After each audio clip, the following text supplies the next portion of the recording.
지난주 목요일 아침 저희 아들이 대성통곡을 했습니다. 나라를 잃은 것 마냥 울었습니다. 아침에 일어나 보니 삼촌이 떠나버렸기 때문입니다. 삼촌 따라가겠다고 며칠 전부터 옷가지며 장난감이며 다 싸놓았는데 작별 인사도 하지 않고 홀연히 떠나버렸기 때문입니다. 목 놓아 우는 저희 아들을 보면서 애통해하는 모습이 어떤 것인지를 새삼 깨닫게 되었습니다. 애통한 마음이 가득한 저희 아들이 오늘 주제 본문인 슬퍼하는 사람은 복이 있다, 하나님이 그들을 위로하실 것이다 라고 하는 이 메시지를 하루속히 좀 이해하고 깨달았으면 참 좋겠습니다. 그것을 기대하면서 여러분들과 함께 오늘 말씀을 나누고자 합니다. 먼저 예수님께서는 애통하는 자가 복이 있다고 말씀하셨습니다. 새번역 성경에는 슬퍼하는 사람은 복이 있다라고 말씀을 하셨는데, 우리 주님은 목적어를 분명하게 우리에게 말씀해 주지 않으셨습니다. 무엇을 위하여 슬퍼하고 애통하는 사람이 복이 있는지, 무엇 때문에 우는 사람이 복이 있는지를 정확하게 말씀해 주지 않으셨습니다. 그래서 한 주간 동안 무엇을 위해 슬퍼하는 사람이 복이 있을까를 고민해 보았습니다. 더 나아가서 무엇 때문에 우리가 슬퍼하고 애통해하고 가슴 저리며 살아가고 있는지를 묵상을 해 보았습니다. 첫 번째는요, 우리는 이별 때문에 슬퍼합니다. 여기 앉아있는 우리 모두는 고국에 있는 친구와 가족과 부모들과 이별하여 이 땅에 와 있습니다. 그래서 그 이별의 아픔이 얼마나 크고 아린지를 잘 압니다. 그래도 떨어져 살기는 하지만, 자주 만날 수는 없지만 우리의 형편이 가능하다면 충분히 만날 수 있고 또 다시 얼굴을 맞댈 수 있다는 것이 위로가 되지 않습니까? 그러나 삶과 죽음으로 갈라놓는 이별은 다르지요. 죽음 때문에 맞이하는 이별은 너무 가슴 아프고 아린 것입니다. 지난 주간에 오랜만에 책 한 권을 사서 앉은 자리에서 첫 페이지부터 끝 페이지까지를 다 읽었습니다. 저는 글 읽는 속도가 그리 빠르지 않기 때문에 굉장히 시간을 두고 읽는데 이 책은 뗄 수가 없었습니다. 이 책의 제목은 사람은 가도 사랑은 남는다 였습니다. 부제는 삶과 죽음에 관한 설교 묵상입니다. 이 책을 쓰신 김영봉 목사님은 미국에 있는 와싱턴에 있는 사김의 교회의 담임 목사이십니다. 이 목사님이 이 미국에서 목회하시는 동안 여러 건의 장례 예배를 치렀는데, 그때 아픔 당한 성도들을 어떻게 하나님의 말씀으로 위로했는지, 그리고 그때 한 설교가 성도들에게 어떤 위로가 되었는지를 아주 진솔하게 적어 놓은 책입니다. 이 책에는 총 16편의 장례 설교 원고가 들어 있습니다. 그런데 이 설교문을 읽는 내내 저는 가슴이 먹먹해졌습니다. 애통하는 성도를 향한 하나님의 메시지가 굉장히 은혜롭고 위로가 된다라고 하는 것과 더불어서 이 16편의 목사님의 설교는 똑같지 않습니다. 설교 내용문에 그 한 성도, 돌아가신 고인에 대한 회상이 있고 남아있는 성도들에 대한 애절한 목회적 관심과 사랑이 녹아 들어 있었습니다. 마침 또 올해가 저는 제 아버님이 돌아가신 지 30년이 되는 해입니다. 그게 지난달 24일이었기 때문에 이 죽음으로 인한 이별의 아픔이 그대로 저에게 전해졌습니다. 그 가운데 한 장례는 더 슬펐습니다. 35세가 된 젊은 딸이 아이를 출산하기 위해서 병원에 들어갔는데 아이만 살아남고 딸은 싸늘한 시신으로 돌아왔기 때문입니다. 목사님이 이 장례를 치르기 위해서 너무 가슴 아팠답니다. 왜냐하면 그의 부모님이 얼마 전에 1년여 전에 교통사고를 당하여서 너무 오랫동안 고통 가운데서 재활 치료를 받았고 그 딸이 출산하러 가기 얼마 전에 회복되어서 그 집에 찾아가 감사 예배를 드렸다는 거 아닙니까? 그러면서 그 죽음의 문턱에서 살려주신 것에 대하여 감사하고 서로 기뻐하며 하나님께 영광을 돌렸는데 채 그 감격이 가시기도 전에 젊은 딸이 핏덩이를 남기고 죽어버린 것입니다. 목사님은 이 설교를 준비하면서 새벽 제단에 나아가 통곡하며 우셨다라고 기록하고 있습니다. 자기가 목회하면서 그렇게 울음을 주체하지 못할 정도로 울어본 것이 처음이라고 그 책에는 기록되어 있었습니다. 목사님도 어떻게 설교해야 할지 위로해야 할지 그 글귀 가운데는 하나님이 알아서 하십시오. 저는 못합니다. 어떻게 이것을 설명하고 어떻게 이것을 위로할 수 있습니까? 저는 못합니다. 하나님이 알아서 하십시오 라고 울부짖었다라고 기록되어 있었습니다.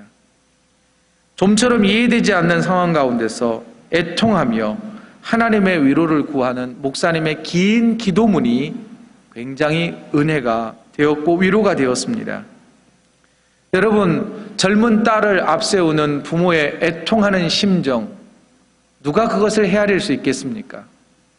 성경에도 보면 다윗의 아들이었던 압살롬이 반역을 일으켰습니다. 아버지를 대항해서 군사를 일으켜서 아버지는 궁을 버리고 쫓겨가는 신세가 되었습니다. 그러나 다윗의 군대가 압살롬의 군대를 장악하게 되었고 압살롬은 도망갑니다. 도망가는 아들을 죽이지 말라고 자기 부하들에게 그렇게 부탁했는데 결국은 도망가는 압살롬 다윗의 아들은 죽고 맙니다. 자신의 아들을 장사 지내면서 그는 사무엘하 18장 마지막 절에서 애통하며 웁니다. 그의 아들 압살롬을 부릅니다. 압살롬아, 압살롬아, 내 아들 압살롬아, 차라리 내가 죽었으면 좋았을 것을 내 아들 압살롬아, 압살롬아 하면서 슬피 통곡하는 아버지의 눈물이 사무엘하 18장에는 기록되어 있습니다.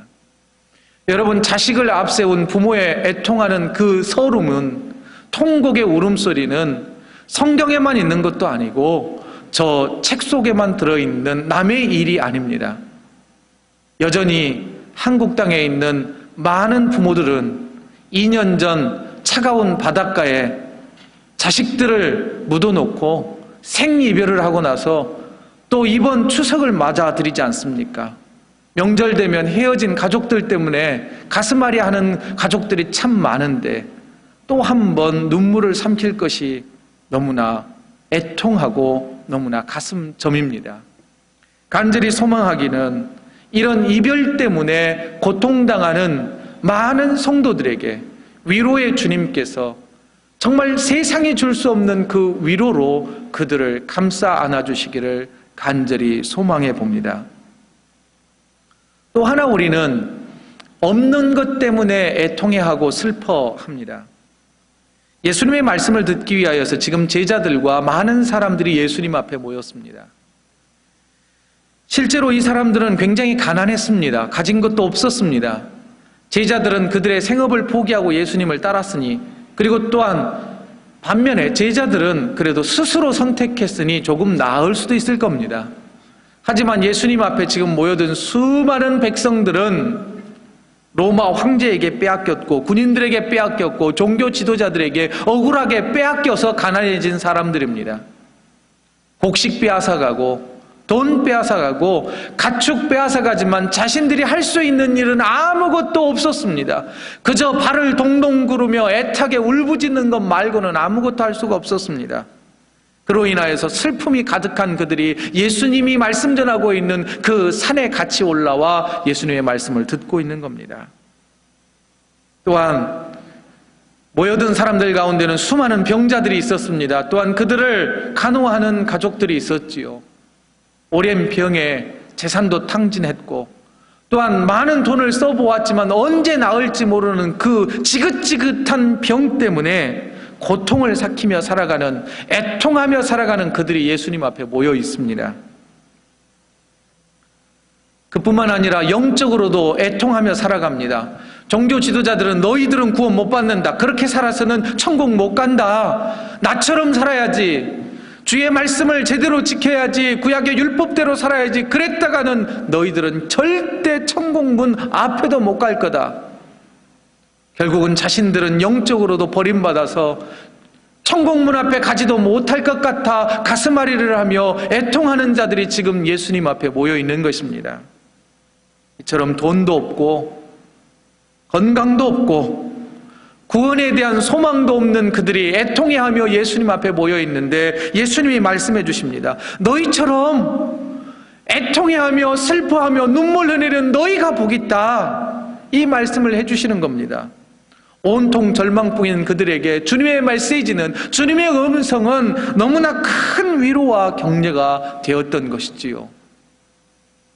이런 의미에서 볼 때 우리들도 없는 것 때문에 힘들어하고 슬퍼하지만 그것 때문에 우리가 주님을 더 찾을 수 있고 우리가 더 기도할 수 있고 그래도 이 땅에서는 아니라 할지라도 하나님의 나라가 우리에게는 있잖아 라고 하면서 소망을 품는다면 그것이 축복인 줄로 압니다. 특별히 캐나다에서 이민자로 살아가기에는 굉장히 힘들지요. 그 가운데 없는 것이 한두 가지가 아니지만 여러분들 없는 것 가운데 뭐가 없을 때 제일 걱정이 되십니까? 아마 비자와 영주권이 아닐까 싶습니다. 그것 때문에 가슴앓이하고 그것 때문에 때로는 다투기도 하고 그것 때문에 절망하기도 하는 게 우리의 삶 아닙니까?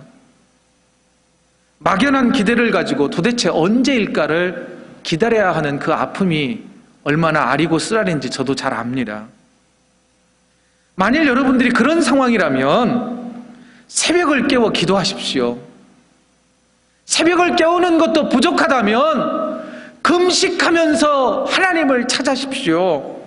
집중해서 기도하십시오. 하나님 은혜를 베풀어 주시라고. 하나님 도대체 언제입니까? 라고 때라도 쓰면서 기도하십시오. 그러면 하나님께서는 반드시 은혜를 베풀어 주실 것입니다. 크든 작든 하나님이 나를 사랑하시는구나 라고 하는 것을 작게나마 경험할 수 있게 될 것입니다. 그리고 나서 모든 문제가 해결되었을 때 뒤를 돌아보면 하나님이 지금까지 도우셨구나. 또한 그 고난으로 인하여서 여러분들의 신앙이 한층 업그레이드 되어 있는 여러분 자신을 바라보게 될 것입니다. 더 나아가 여러 가지 이유로 인하여서 힘들어하는 성도들과 함께 기도해 주십시오. 여러분, 우리가 말로 위로한다고 말하지만 때로는 그 말 때문에, 위로한다는 그 말 때문에 상처받는 경우가 얼마나 많습니까? 차라리 그냥 나도 어쩔 수 없는 상황이라면 집사님 기도할게요. 진짜 기도하지 못한다 하더라도 립 서비스라도 집사님 기도할게요. 집사님 기도할게요 라고 이렇게 대꾸할 수만 있다면 얼마나 좋을까요? 그리고 우리가 실질적으로 합심해서 중보해서 기도하는 그 모습을 보는 성도는 큰 위로와 격려가 될 것입니다. 또 하나 우리가 슬퍼하는 이유는 무엇일까요? 죄 때문에 슬퍼합니다. 저는 자꾸 넘어집니다. 자꾸 죄를 짓습니다. 정말 이거는 하지 말아야지. 이거는 더 이상 죄 짓지 말아야지. 그래 놓고도 또 짓는 제 자신을 보면 굉장히 한심스럽고 슬픕니다. 그렇다고 해서 제가 엄청난 죄를 짓는 건 아닙니다. 도대체 무슨 죄를 지었길래 저렇게 막 슬퍼할까 그런 생각하지 마세요. 그러면서 죄 지었을 때 저는 다윗을 생각해 봅니다. 다윗은 이스라엘의 위대한 왕이었습니다. 많은 전쟁에서 승리를 이끌었지요. 그리고 드디어 통일 왕국의 왕이 되었습니다. 하나님도 그를 기뻐하셨지요. 그렇게 왕으로서 최정성기를 다리고 있을 때 그가 넘어집니다. 그의 부하였던 우리아의 아내 밧세바를 품게 되는 것이지요. 결국은 그 여인에 대한 욕정이 불타 밧세바의 아내인 자기의 부하인 충성스러운 부하인 우리아를 죽게 합니다. 위험한 전쟁에 최선봉에 나서게 하여서 결국은 우리아는 전사하고 맙니다. 남편 죽은 지 얼마 되지도 않아서 다윗은 보란듯이 그 미망인 밧세바를 아내로 맞아들입니다. 그래, 내가 왕인데 이것쯤이야. 한 여인을 아내로 맞아들이는 게 뭐가 어때서?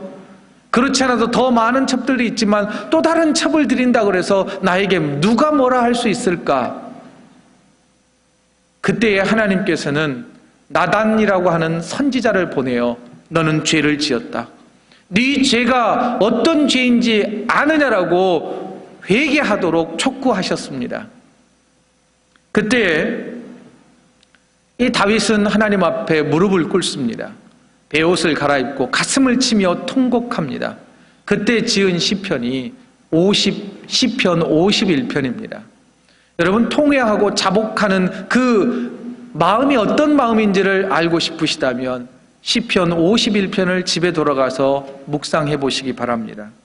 그 가운데 51편 17절을 새번역 성경으로 여러분들에게 읽어드립니다.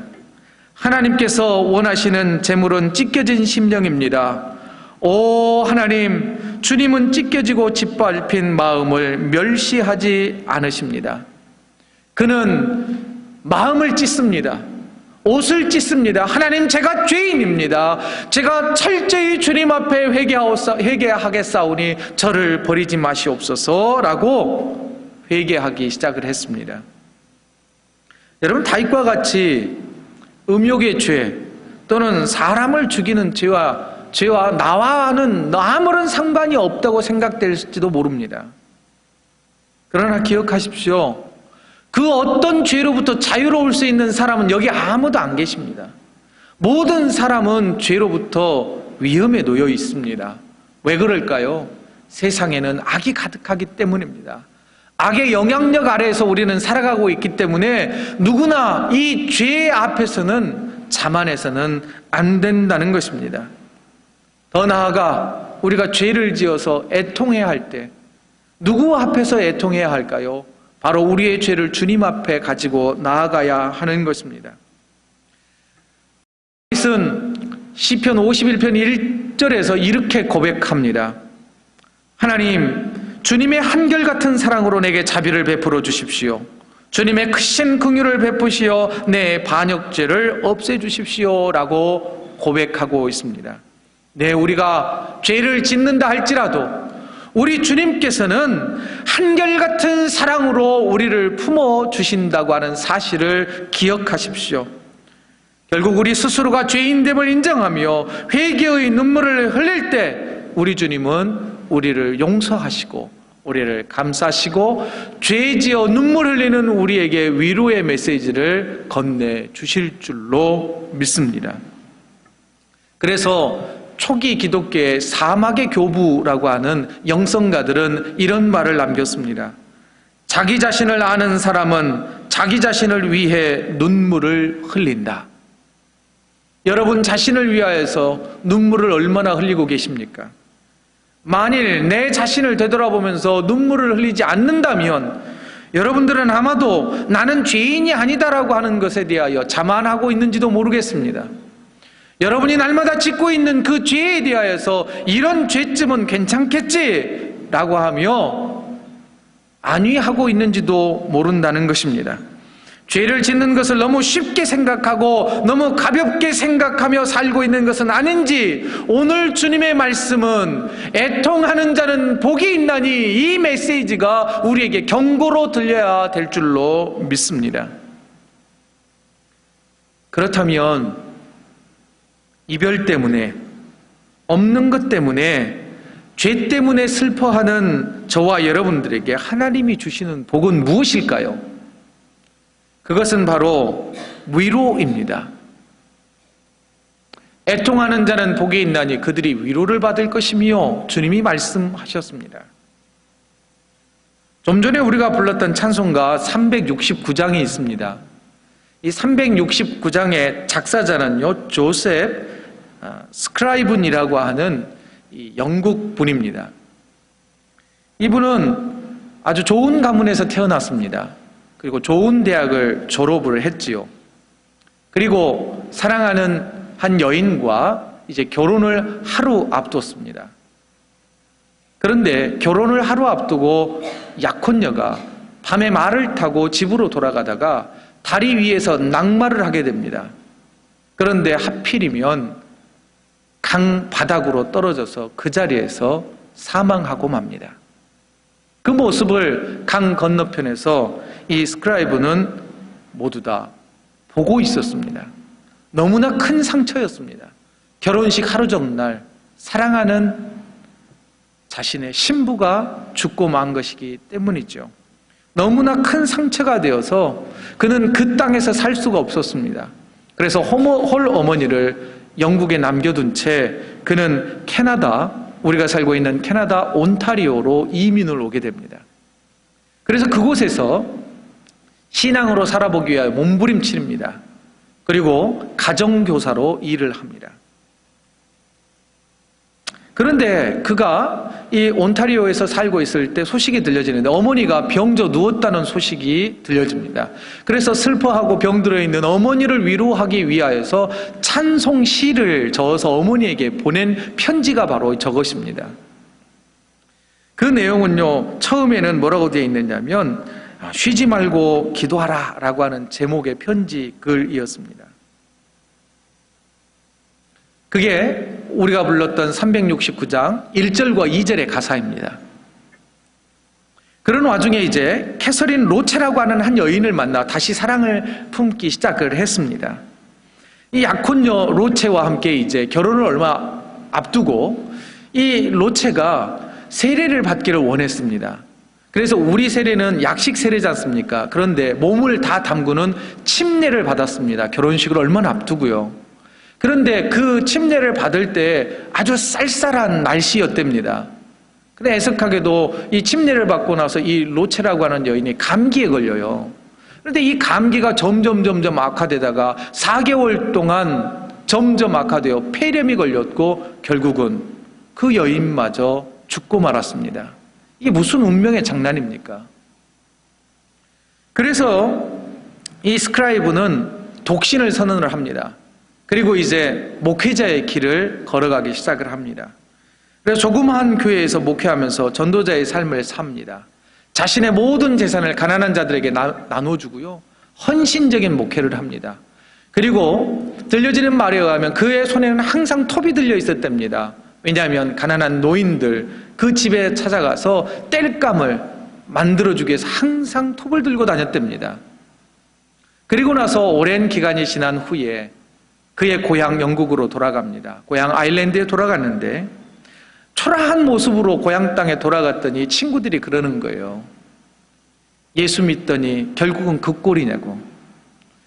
너의 모습이 무엇인지 좋은 대학 나와서 좋은 가문에서 살았는데 너의 모습을 한번 되돌아 보라고 조롱과 비아냥뿐이었습니다.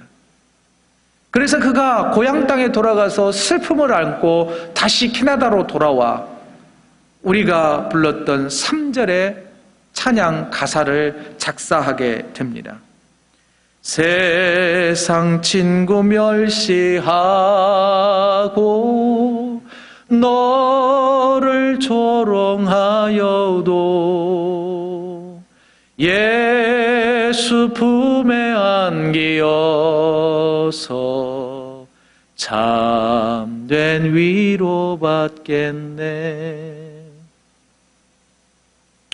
하나님께서는 스크레이븐에게 은혜를 베풀어 주셔서 그의 나이 57세 때 사랑하는 한 여인을 만나게 했고 미세스 포토와 결혼해서 행복한 노년을 보냈다고 합니다.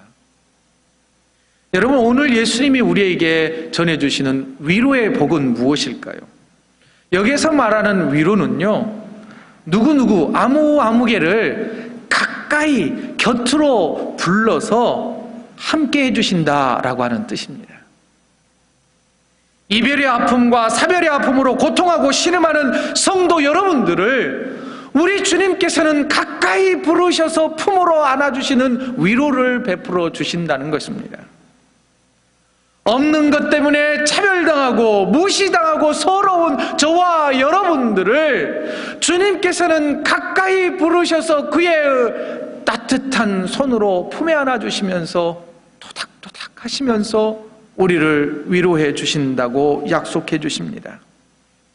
죄로 인해 영원한 죽음과 심판 외에는 다른 희망을 찾을 수 없는 저와 여러분들에게 예수 그리스도를 십자가에서 못 박아 죽이기까지 하시면서 우리를 사랑하신다고 확증해 주셨고, 더 나아가 주님이 십자가에 달려 죽으신 이후에는 보혜사 성령을 보내셔서 바로 위로의 주님을 보내셔서 우리를 지키시고 세상이 줄 수 없는 위로로 우리를 격려해 주시겠다고 주님은 약속해 주셨습니다. 더 나아가 여러분들 그럴 때 있지 않습니까? 실컷 좀 울고 싶을 때